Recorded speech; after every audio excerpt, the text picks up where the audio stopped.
देख रहे हैं मन्नत समाचार। त्रिवेणीगंज में बुनियादी केंद्र को बनाए गए कोविड केयर सेंटर। जिला ब्यूरो मोहम्मद रहमतुल्लाह की रिपोर्ट। खबर सुपौल से आ रही है, जहां त्रिवेणीगंज बुनियादी केंद्र में बनाए गए कोविड केयर सेंटर में इलाज के लिए आए पिलुवाहा वार्ड 6 निवासी वीरेंद्र सरदार की मौत हो गई थी। परिजनों के आरोप के मुताबिक कुछ अखबारों और चैनलों में विस्तार से खबर प्रसारित की गई थी कि ऑक्सीजन की कमी एवं डॉक्टर की लापरवाही से मौत हुई है। मामले को संज्ञान में लेते हुए जिला अधिकारी महेंद्र कुमार खुद कोविड केयर सेंटर का निरीक्षण किया। साथ में एसडीएम एसजेड भी मौजूद थे। डीएम ने परिजनों की आरोप को बेबुनियाद बताया है। डीएम ने घंटों तक बारीकी से कोविड केयर सेंटर की हर एक पहलुओं की जानकारी लेने के बाद मीडिया को बताया कि सीसीटीवी फुटेज देखने एवं मौजूद डॉक्टर व कर्मियों से पूछताछ के बाद पता चला कि उस मरीज कल 12 बजे के आसपास कोविड केयर सेंटर में भर्ती हुआ था। उस दौरान उसका ऑक्सीजन लेवल काफी कम था, लिहाजा उससे ऑक्सीजन लगा दिया गया, लेकिन उसकी गंभीर हालत को देखते हुए उसे रेफर करके एम्बुलेंस आने का इंतजार किया जा रहा था। बताया गया कि मरीज के परिजन कोविड सेंटर घुस गए और इलाजरत मरीज से ऑक्सीजन हटा दिया और उसे बाहर ले आए। उस दौरान मरीज की हालत सुधार थी, क्योंकि 3:52 में मरीज खुद चलकर कोविड केयर से निकलकर बाहर आया था। बताया कि चूंकि अस्पताल में सिर्फ एक सरकारी एम्बुलेंस है, उस समय किसी मरीज को लेकर एम्बुलेंस बाहर गया हुआ था। मरीज बाहर के परिसर में सड़क पर ही एम्बुलेंस का इंतजार कर रहा था। इस बीच मरीज की हालत बिगड़ गई, जिसकी सूचना के बाद कोविड केयर में मौजूद कर्मी ऑक्सीजन सिलेंडर लाकर वहीं उसे लगा दिया। एम्बुलेंस जब तक आया उससे कुछ देर पहले मरीज की मौत हो गई। उन्होंने ये भी बताया कि मृत के परिजनों का आरोप लगाया गया कि ऑक्सीजन मरने के बाद लगाया गया, वो भी गलत है, क्योंकि जब उसे ऑक्सीजन लगाया गया था तब उसकी सांस चल रही थी। उन्होंने साफ शब्दों में कहा, हमारे यहाँ ऑक्सीजन की कमी नहीं, पर्याप्त मात्रा सभी कोविड केयर सेंटर ऑक्सीजन उपलब्ध है।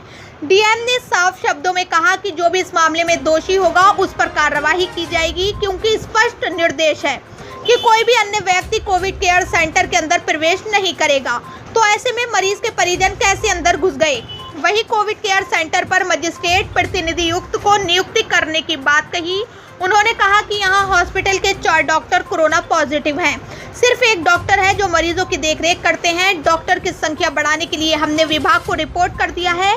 डीएम ने कोविड केयर सेंटर के कर्मी को निर्देशित किया कि सीरियस मरीजों को भर्ती नहीं लेना है। वैसे मरीजों सदर अस्पताल सुपौल को रेफर करना है। जब बीते शनिवार को कोरोना मरीजों की मौत हुई थी, उस समय भी अस्पताल मैनेजर इश्तियाक आलम ने मीडिया से कहा कि आप लोग सीसीटीवी फुटेज देख लीजिए, कहाँ कमी हुई है। हम लोगों के मेरे पास जो सुविधा उपलब्ध है उसके मुताबिक किया गया है, लेकिन आरोप प्रति आरोप थमने का नाम नहीं ले रहा था। जब सीसीटीवी फुटेज सामने आया है, अखबार और चैनलों वाले पलट गए। कहीं न कहीं इससे साफ जाहिर होता है कि बड़ी साजिश के तहत कोविड केयर सेंटर को बदनामी की और धकेल रहा है, जिसका जीता जागता उदाहरण मात्र 2 दिनों में अखबार और चैनलों की प्रसारित खबर की पोल खोल दी है। समय एक और पेशेंट को रेफर किया गया था। यहाँ 24/7 एक एम्बुलेंस रखने का डायरेक्शन है। वो एम्बुलेंस ऑलरेडी सुपौल गया हुआ था एक पेशेंट को लेके। 2 बजे के बाद जब ड्यूटी चेंज हुई कंसर्न नर्स की, तो जो उनके बाद ड्यूटी पे आई हैं उनका कहना है कि इनके परिजन वगैरह भी थे। 2-3 लोग, शुरू में एक लेडी थी और एक इनका बेटा था, उसके बाद कुछ और परिजन आए। जो पहली गलती मुझे दिख रही है वो ये कि परिजन को कोविड केयर सेंटर के अंदर आने का कोई अधिकार नहीं है। ये एनफोर्स करना हम लोग की जिम्मेवारी है। तो जो मैजिस्ट्रेट और जो पुलिस बल समय अनुपस्थित थे उनके हम लोग कार्रवाई प्रथम दृष्टया करेंगे।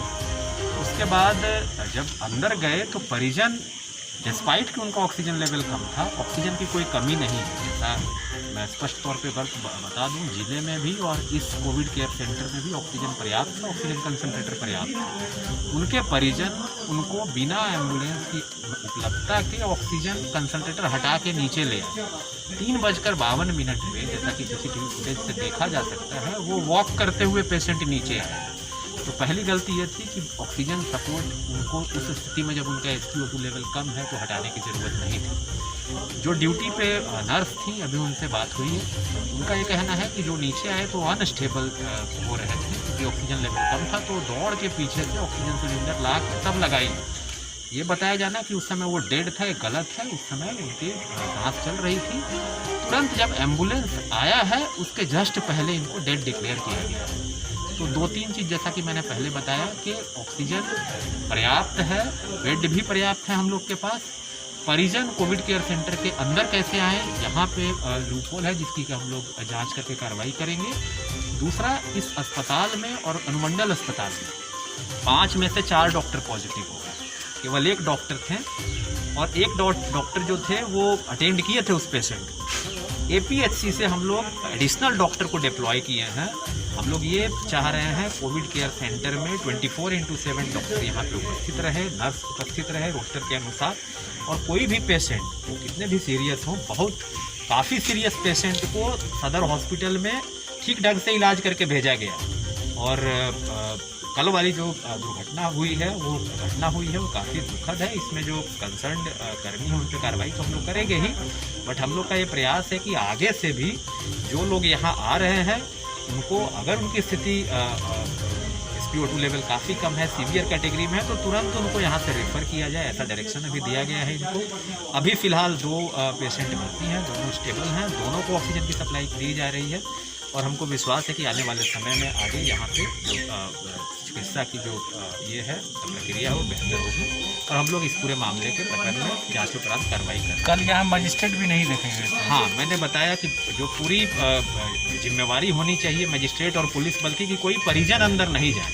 नहीं तो परिजन के अंदर जाने से जो हमारे मेडिकल कर्मी हैं, चाहे वो नर्स हों चाहे वो डॉक्टर हों, वो बेसिकली एक तो उनको काम करने में बाधा उत्पन्न होती है और प्लस वो ये भयभीत महसूस होती है। तो इसी लिए आवश्यक है कि वहाँ पे अंदर कोई का प्रवेश नहीं हो। अभी डायरेक्शन दिया गया है जो यहाँ के स्थानीय पदाधिकारी हैं। हम लोग बाकी भी जो DCHC है उसमें इस बात को सुनिश्चित करा रहे हैं कि कोविड केयर सेंटर और DCHC के अंदर आम जनों का, परिजनों का प्रवेश बिल्कुल निषिद्ध हो। और ये केवल सरकारी में नहीं, निजी में भी इसको इन्फोर्स कराया जा रहा है। तो भविष्य में ये घटना नहीं हो, इसके लिए हम लोग कार्रवाई कर रहे हैं और जो इसके लिए दोषी हैं उन पर हम लोग कठोर कार्रवाई